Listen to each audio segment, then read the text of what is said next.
And people say, have you ever had a fight on the streets? I said, no, I've never been close. But it was probably because I trained and I had the confidence, and I also respected other people and respected myself, that fights never happen with me for some reason, you know? Because of, like you said, it's a mentality. It's a way of life, isn't it? Same with me, because I'm a professional fighter, but I never really had a fight on the street. I had confrontations. A lot of people got on my face before the UFC, growing up, but there's so much confidence that this opponents would read on my forehead, this guy's for real. He's not joking around.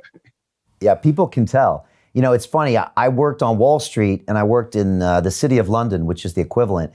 And people think when you're a banker that everyone's nice, but men try to physically intimidate you sometimes in the business world. And even then, knowing jiu-jitsu, a lot of guys would give me space because they knew that I was kind of trained in martial arts. So there's always something there that helped me, even in business, Royce, you know, not just on the streets. People think sometimes it's just, it's not just because you know martial art that you're aggressive, that you're going to be beating up people. But martial arts will give you the confidence, you see, to deal with any kind of situation. So it doesn't matter if he's big, if he's strong, if he's fast.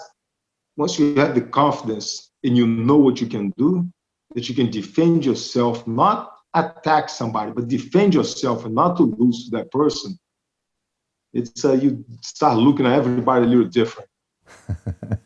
It's so true. And for anybody listening to us right now, I highly recommend you go take a jiu-jitsu class. It doesn't matter if you're 80 years old or 8 years old or a man or a woman or handicapped. I mean, there's guys that train with one arm these days and beat people.